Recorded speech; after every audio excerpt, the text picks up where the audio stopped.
Hi everyone, how's everyone doing here today? Thank you for watching. Nice day out, pretty on the sunny side. A little chilly out, so why am I out here in short sleeves? I don't know, I was too lazy to put a jacket on. If you look at my shirt, it's got the full-on AT-AT from Empire Strikes Back. Just saying, not today. Kind of the way I'm feeling right now, I'm a little tired, it's been a long week. And yeah, still feeling some of the negative feelings from the election. And that's kind of what I wanted to talk about today. There's also a little construction going on, so pardon some of the background noise. I'll talk a little louder. So, anyway, we all know about the Harris-Walz and how that all went. So that's not what I wanted to focus on. I wanted to focus on some of the small elections. Because what I've talked about in the past is that, in addition to the presidential election, I was also focused on some of the smaller elections. And we actually had a few victories there. So there's a small degree of optimism to focus on and everything. In the end, it's winning a handful of battles, though losing the war, which is never really a good sign, but I got to take some of the good from the bad, which some of you may or may not know about. Okay, let's start with the good and everything. In Arizona, Ruben Gallego, he won the Senate race against Kari Lake, who's also the failed run for governor a few years back, and spent years just playing the Trump, election was rigged and everything and stuff, and just constantly lying to the people.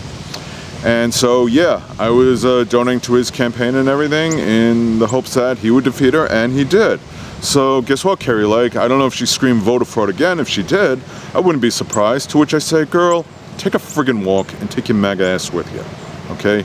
You don't care about the people, you don't care about elections, you're only in it for yourself. And Arizona doesn't need you. They rejected you once, and they rejected you again.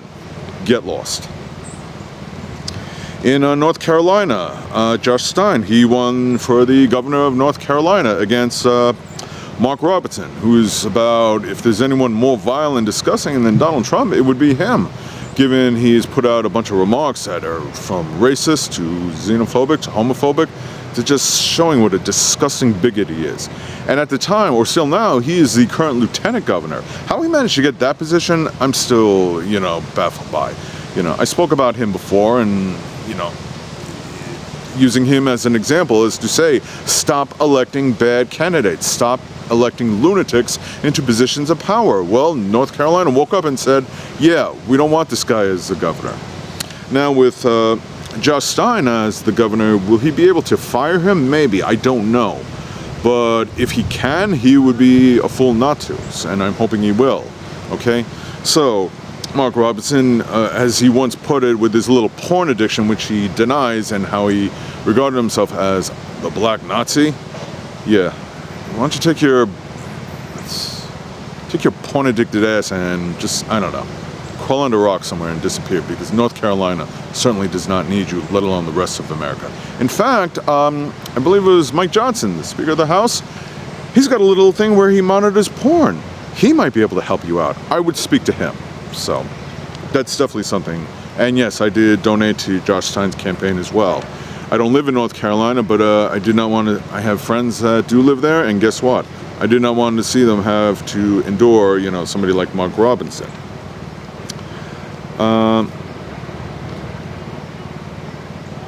In Virginia, Eugene Vindman, he won for the 7th Congressional District. I don't know who he was running with. He was the one that, got a lot of backlash and was, I think, fired by Donald Trump and everything. So that was a victory right there. There was also some smaller races going on. Tammy Baldwin in Wisconsin, she won her Senate race. I donated a little to her campaign. And there were some other victories, which candidates I'd never even heard of, which maybe you guys know of. In Nevada, Jackie Rosen, she retained her Senate seat as per decision desk. And there were 2 new candidates, one for Senate in Delaware, Lisa Blunt, a woman of color, and another woman of color named Angela also Brooks for Senate in Maryland. Not that I think, just focusing on the color of their skin is something to be hopeful for, but, it just goes to show there are some people that can look past the whole race factor and, make the right decisions. I don't know anything about them. Like I said, I heard about them recently. You can Google them and find out some more. But, like I said, there are some victories to be thankful for. And like I said, some that I donated to that were successful, even though we lost the presidential race. Now, Here's the bad, and these were candidates I was also rooting against, supporting who was running against them. And these are some pretty known people. Ted Cruz, he won his Senate race and defeated Colin Allred. Why, Texas? The same Ted Cruz that when that major winter hit, when there was that like ice storm, that where you all lost power and a lot of you were stranded in some freezing cold temperatures, and where there were some people that royally suffered. And if I'm not mistaken, you know who did come to your aid? Who actually went down there? Correct me if I'm wrong, was Alexandria Ocasio-Cortez and Bernie Sanders. Well, Ted Cruz decided now would be a good time to go to Cancun and take his family with him. Gee, how convenient. Oh wait, that was his daughter. She told him, so he had no choice but to do it, right? Because he cares so much about the people of Texas. Congratulations, you put that same guy who's proven before that he really does not care about people of America, let alone in his own state, and yet you guys voted him back in. Why, Texas? Why? In Missouri, Josh Hawley, he won the Senate race against Lucas Coons, who was a U.S. Marine and attorney, and looked like he would be a hopeful candidate and a perfect replacement for a lowlife like Josh Hawley, who that piece of shit, he's the same one that gave the fist bump to the January 6 rioters. And then when things got really heated, he ran like the coward that he is, because he cares so much about America that he gets rude for domestic terrorism. That's just the type of person that Missouri needs. You could have easily voted him up. For some reason, you said, oh yeah, he's our man. And last but not least, I saved the best one for last. Lauren Boebert in Colorado. I forget who she was running against off the top of my head, but she has been an absolute embarrassment and a joke to the people of America, let alone her state. At one point, she even switched districts. She was in the 3rd district. I think she went to the 4th district because she realized things were getting a little too close for her. And I guess that strategy worked, because there were a lot of people that were dumb enough to vote her in yet a second time. Guys, you know, I hate to put out a statement like that, call a mass of people stupid. You know, in the end, I always say, you have the right to choose who you want to vote for. That is your right.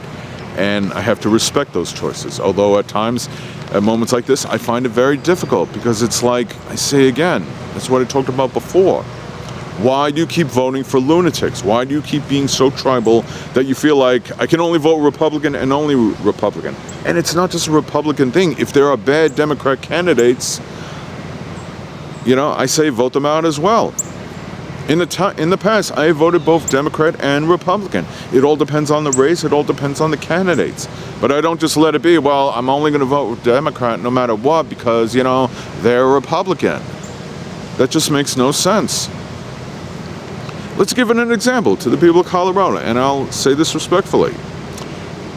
Name one thing that Lauren Boebert has done to help you. Now, before you answer, if you even can, let's put the in my court. Let's say in my state there was a Jane Doe who was an absolute lunatic, who's had trouble with the law, who has made some pretty bad decisions, who's proven time and time again, just like Lauren Boebert, that she is uneducated, that she is pretty stupid, that she doesn't understand the federal law or the rules of Congress, and that she constantly makes a spectacle of herself each and every time, and that she votes down good bills that could have potentially helped myself along with the people in my state.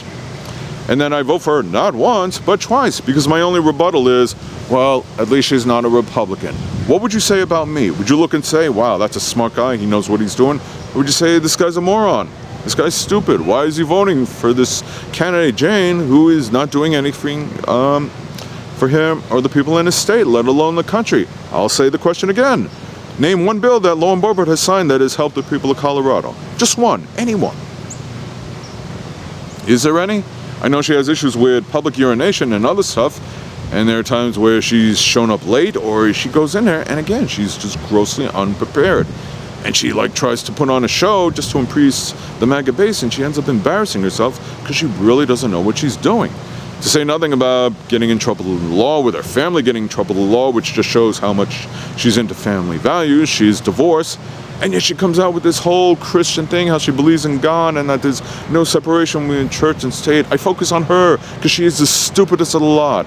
And you had a chance to get rid of her, and you didn't. And I just can't wrap my head around it. It just really makes me crazy when I see people doing that. And that their only reason is, well, at least she's not a Democrat.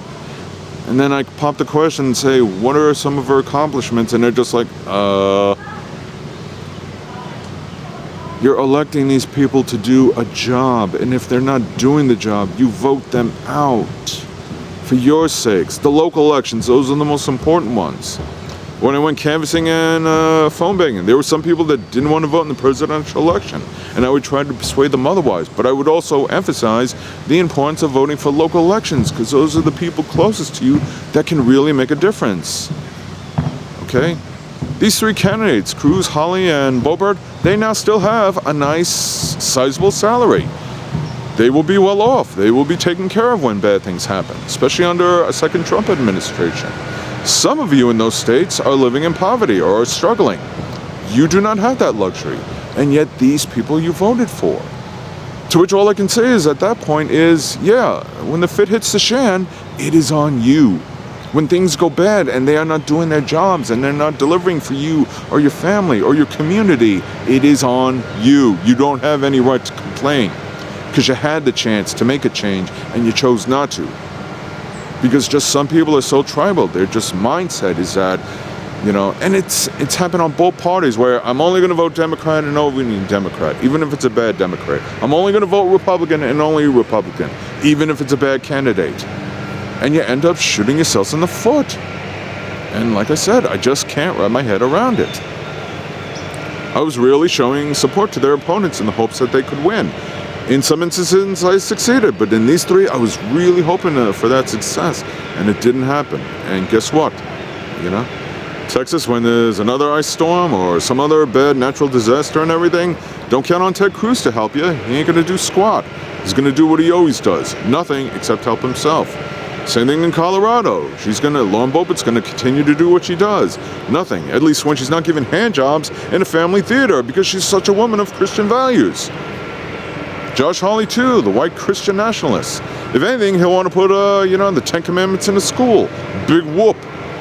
Other than that, he's more than happy to see the Constitution get pushed aside just so he can suck up to his MAGA base. And now with Trump in the presidency, that's what he's going to continue to do. And what does Missouri get? The people get? They get nothing.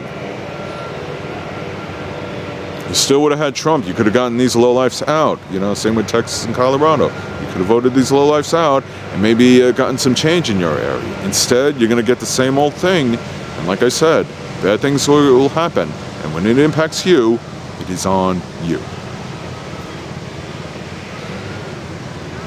I know what it's going to take for some of you to learn. Some of you may never learn. I don't know. And again, I'm not saying I'm better than anyone. I'm an average person just like you. I don't have a large audience, but I know other, outlets, independent outlets, were talking about these candidates, encouraging you to vote against them, and you chose not to. So here you are. So we're just going to have to wait and see and hope for the best. I really hope nothing bad happens to you. I really don't, And like I said, I'm not saying it to be judgmental or get on a high horse. I'm saying it to hope that people will listen. I have a very small audience, but there are some people that do listen, and hope the message gets across. But until then, we're just going to have to wait and see. So, anyway, thank you for watching. I really hope you understand.